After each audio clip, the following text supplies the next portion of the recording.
नमस्कार दोस्तों, मैं हूं जिग्नेश परमार और आप सबका स्वागत करता हूं मेरे चैनल निवेश ज्ञान में। तो दोस्तों, आज इस वीडियो में हम जानकारी लेने वाले हैं एक्सिस म्यूचुअल फंड्स के द्वारा लॉन्च किए गए अपने नए एनएफओ एक्सिस क्वांट फंड के बारे में। दोस्तों, ये एक ओपन एंडेड इक्विटी प्रकार की स्कीम है जो कि फॉलो करने वाली है क्वांटिटेटिव मॉडल को। ये एनएफओ ओपन होने वाला है 11 जून 2021 को और क्लोज होने वाला है 25 जून 2021 को। तो सबसे पहले हमें जानना है इस क्वांटिटेटिव मॉडल के बारे में। क्वांटिटेटिव मॉडल को समझना थोड़ा सा पेचीदा है, लेकिन मेरी पूरी कोशिश रहेगी कि मैं आपको बहुत ही आसान भाषा में समझा सकूं।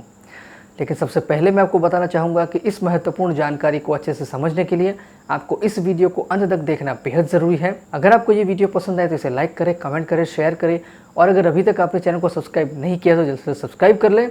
अगर आप एंजल ब्रोकिंग के जरिए इस एनएफओ में इन्वेस्टमेंट करना चाहते हैं तो एंजल ब्रोकिंग में फ्री अकाउंट ओपन करने की लिंक यहाँ डिस्क्रिप्शन बॉक्स और कमेंट सेक्शन में दी गई है। तो वहाँ से आप अपना फ्री में एंजल ब्रोकिंग का अकाउंट ओपन कर सकते हैं। तो ये शुरू करते हैं एक्सिस क्वांट फंड एनएफओ के बारे में।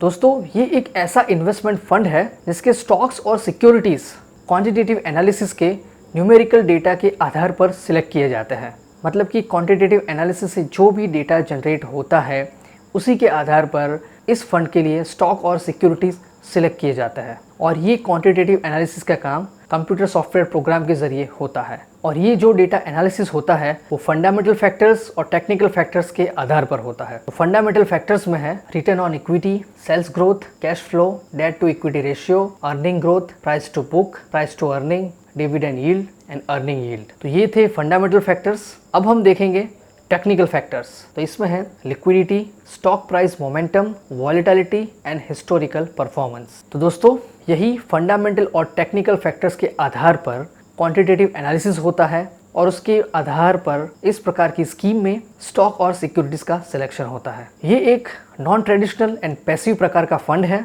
जिन्होंने क्वांट फंड का कॉन्सेप्ट बनाया उनका मानना ये था कि कंप्यूटर प्रोग्राम की मदद से फंड कंपनीज के रिस्क और लॉसेस को कम किया जा सकता है जो कि इंसानी मैनेजमेंट के द्वारा होते हैं। मतलब कि जो इंसानों के द्वारा जो गलतियां होती है उसे कंप्यूटर प्रोग्राम के जरिए कम किया जा सकता है, ऐसा उनका मानना था जिन्होंने ये क्वांट फंड बनाया था। तो अब हमें जानना है कि ये क्वांट फंड काम कैसे करता है। तो यहाँ पर थोड़ा ध्यान दीजिए दोस्तों, ये कुछ मौसम का हाल बताने वाले कंप्यूटर प्रोग्राम की तरह है।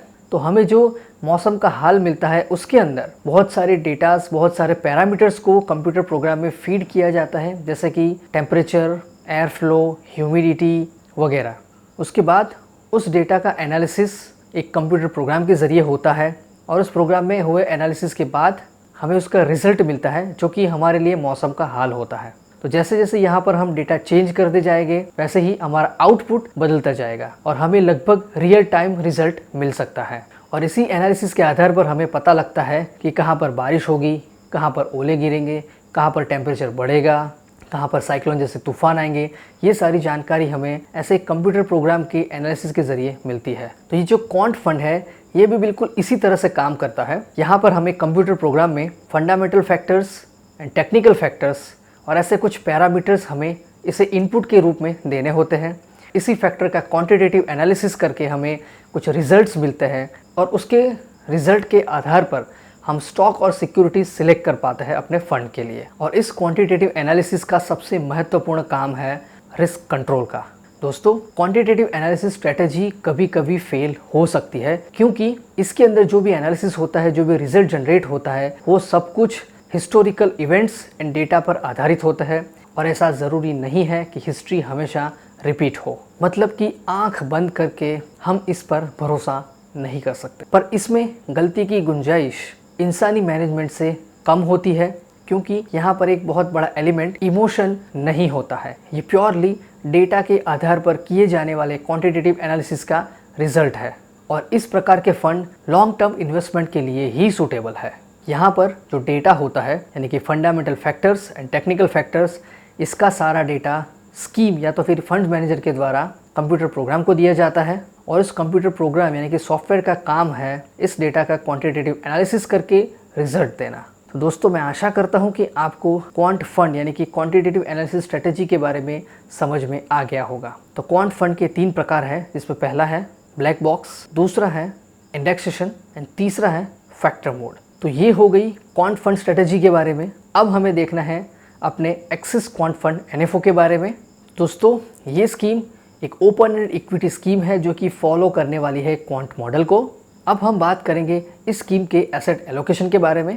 यहाँ पर 80 से लेके 100% तक इन्वेस्टमेंट होने वाला है ऐसी कंपनियों के इक्विटी और इक्विटी रिलेटेड इंस्ट्रूमेंट्स में जिसका सिलेक्शन क्वांटिटेटिव मॉडल में हो सकता है। 0 से लेके 20% तक का एसेट एलोकेशन हो सकता है अदर इक्विटी और इक्विटी रिलेटेड इंस्ट्रूमेंट्स में। 0 से लेके 20% तक एसेट एलोकेशन हो सकता है डेट और मनी मार्केट इंस्ट्रूमेंट में, और 0 से लेके 10% तक इन्वेस्टमेंट हो सकता है REITs और इन्विटीज के यूनिट्स में। तो दोस्तों, ये थी जानकारी इस स्कीम के एसेट एलोकेशन के बारे में। अब हम देखेंगे कि ये स्कीम कहाँ पर इन्वेस्टमेंट करने वाली है। तो सबसे पहले हम बात करेंगे इक्विटी और इक्विटी रिलेटेड इंस्ट्रूमेंट्स की। तो यहाँ पर equity share, equity related instruments, foreign equities and equity related instruments और इक्विटी डेरिवेटिव्स में, इतने इंस्ट्रूमेंट्स के अंदर इक्विटी और इक्विटी रिलेटेड इंस्ट्रूमेंट का इन्वेस्टमेंट होने वाला है। अब हम बात करेंगे डेट इंस्ट्रूमेंट की। तो डेट इंस्ट्रूमेंट में जो इन्वेस्टमेंट होने वाला है वो होगा certificate of deposit, commercial paper, treasury bill, commercial usance bill, repos, securities created and issued by the central and state government, non convertible debentures, securitised asset, pass through certificate. तो यहाँ पर इक्विटी और date दोनों ही प्रकार के instrument में investment होने वाला है। अब हम जानकारी लेंगे इस NFO डिटेल्स के बारे में। इस स्कीम का नाम है एक्सिस क्वांट फंड। इस स्कीम का बेंचमार्क है S&P BSE 200 total return index. Investment objective है क्वांटिटेटिव मॉडल के आधार पर स्टॉक सिलेक्शन करके long term capital appreciation generate करना। फंड मैनेजर है Deepak Agarwal and Hitesh Das for foreign securities. Exit load है, अगर आप 10% यूनिट्स का 1 साल के पहले रिडम्पशन या स्विच करते हैं तो कोई भी एग्जिट लोड एप्लीकेबल नहीं है, लेकिन 10% से ज़्यादा यूनिट 1 साल के पहले रिडम्पशन या विड्रॉ करते हैं तो 1% एग्जिट लोड एप्लीकेबल है। 1 साल के बाद रिडम्पशन और स्विच पर किसी भी प्रकार का एग्जिट लोड एप्लीकेबल नहीं है। मिनिमम एप्लीकेशन अमाउंट है 5,000 रुपये और 1 रुपये के मल्टीपल्स में। तो दोस्तों, ये थी जानकारी इस फंड के डिटेल्स के बारे में। अब हमें देखना है इसके बेंचमार्क के बारे में। तो इसका बेंचमार्क है S&P BSE 200 total return index, यानी कि बॉम्बे स्टॉक एक्सचेंज में लिस्टेड टॉप 200 कंपनीज़ के अंदर इस फंड का इन्वेस्टमेंट होने वाला है। तो यहाँ पर टॉप 200 कंपनीज से मतलब है large cap and mid cap दोनों ही प्रकार के स्टॉक्स का कॉम्बिनेशन मिलने वाला है। अगर आप जानना चाहते हैं कि S&P BSE 200 में कौन सी 200 कंपनीज़ हैं, उसके लिस्ट की लिंक यहाँ पर डिस्क्रिप्शन बॉक्स में दी है। वहाँ जाकर आप उस लिस्ट को ओपन करके सारी कंपनीज़ के नाम देख सकते हैं। अब हमें देखना है इस बेंचमार्क के परफॉर्मेंस के बारे में। तो यहाँ पर इस बेंचमार्क का यानी कि इस इंडेक्स का 1 साल का रिटर्न है 68.52%, 3 साल का रिटर्न है 14.49%, 3 साल का रिटर्न है 15.81% एंड 10 साल का रिटर्न है 12.89%। तो इस परफॉर्मेंस के आधार पर आप आने वाले भविष्य के परफॉर्मेंस का अंदाज़ा लगा सकते हैं। हालांकि हिस्ट्री रिपीट हो ऐसा ज़रूरी नहीं है, लेकिन कुछ इस तरह का रिज़ल्ट हमें मिल सकता है।